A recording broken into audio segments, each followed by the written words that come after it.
Pierre Blériot Niemek, Dikolo Bali, est-ce qu'on dira que tout est bien qui finit bien? Ou alors, pour tous ceux qui ont des problèmes de terrain, Dikolo fera prochainement jurisprudence? Vous savez pourquoi moi je comprends bien le problème foncier? Non. C'est que je suis d'un village qu'on appelle Boumiébel. Oui. Mon grand-père nous a légué un terrain d'une superficie de 20 hectares. J'imagine que l'État décide aujourd'hui d'envoyer la capitale à Boumiébel. Ouais. Et que un acte du gouvernement, un arrêté, décide que nos terrains appartiennent désormais à l'État. Pour cause d'utilité publique. J'imagine ce que ça va nous faire. Vous allez aller rester à Sombo. Bon, non, pour aller à Sombo, il faudrait encore trouver le moyen de s'insérer à Sombo. Parce que là-bas, il y a des gens là-bas qui attendent des logements pour les insérer. Pardon, il y a déjà des gens installés à Sombo. Tout à fait. Quand tu veux comprendre le problème de quelqu'un, il faut comprendre sa plainte. Ça veut dire quoi? Aussi, aussi oh là là, c'est pas une émission en droit là ici. Quand quelqu'un se plaint, c'est qu'il souffre. Ne te moque pas de lui parce que tu ne sais pas ce que le lendemain te réserve. C'est ce que ça veut dire. Tu ne sais pas ce que vous êtes à 40 km de Yaoundé. Nkolomvang. Ouais. Quand vous dites maintenant que tout Nkolomvang est pris pour cause d'utilité publique, vous allez comprendre le problème de Dikolo. Donc vous devez quitter. Mais si les gens doivent quitter pour cause d'utilité publique, il faut bien les recaser quelque part.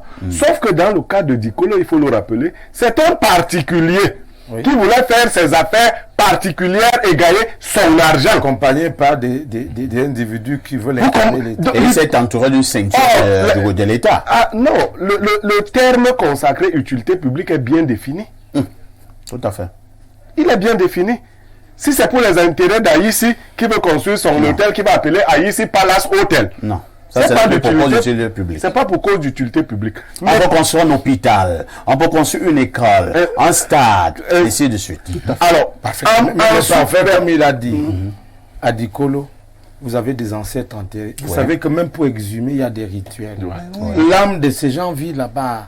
Vous voulez la paix dans ce pays et vous faites ça. Même pour exhumer encore, déplacer un cimetière, c'est pas chose facile. Parfait. En sus. Au moment où ils vont déguerpir, on leur dit qu'il y a plusieurs titres fonciers qui se chevauchent un peu. Il faut qu'on délimite clairement les portions. Comme ils étaient trop forts, ils ont dit non, casser. Raser tout. Raser tout. Et on a rasé. Et on a rasé. Et effectivement, le site particulièrement rasé ne faisait même pas partie des titres fonciers qu'eux, ils auraient acquis. Je lui indique. Effectivement, j'avais reçu un monsieur ici, lorsque cette affaire avait éclaté, qui justement est venu, avec aussi des documents, comme bien sûr, pour démontrer que non, on est venu me casser moi, alors que je ne fais même pas partie de cet espace. Il voulait beaucoup d'espace, on a dit raser partout. Et c'est ce que nous disons aujourd'hui. Vous avez beau avoir de l'argent, et puis là maintenant je regarde les Camerounais, ceux qui ont de l'argent, qui achètent tout. Sachez que votre force aujourd'hui ne sera pas transmissible à vos enfants. Il faut que vous compreniez bien ça.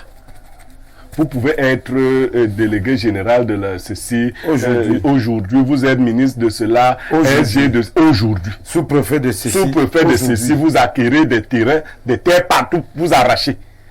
Dans 40 ans, vos enfants seront bandits de cela, et prostituées de ceci. C'est une malédiction. Non, et les gens vont ravir encore ce que vous avez arraché. Une femme nous a dit ici que le karma connaît la maison de chacun, même si tu déménages. Nathalie. Donc le karma va te suivre, même si tu as déménagé, le karma c'est que tu es allé en Colombie. Il part te trouver là-bas. Le karma connaît la maison de chacun. Même si tu déménages. C'est la femme là qui me retient. Même si tu te caches en Colombie. Même si tu va te déloger là-bas. Il faut que les gens agissent de manière sérieuse. Je ne sais pas comment les autres réfléchissent, mais moi, quand je pose mes actes, je me demande, au-delà de la force dont je jouis aujourd'hui, qu'est-ce qu'il en sera demain, lorsque soit je ne disposerai plus de la même force, ou alors mes enfants ne seront plus capables de disposer d'une telle force. C'est ça. La force est vaine, disait Jean-Jacques Rousseau, si elle ne se transforme en droit et l'obéissance en devoir. Merci Pierre Blériot Niemek pour cet autre éclairage.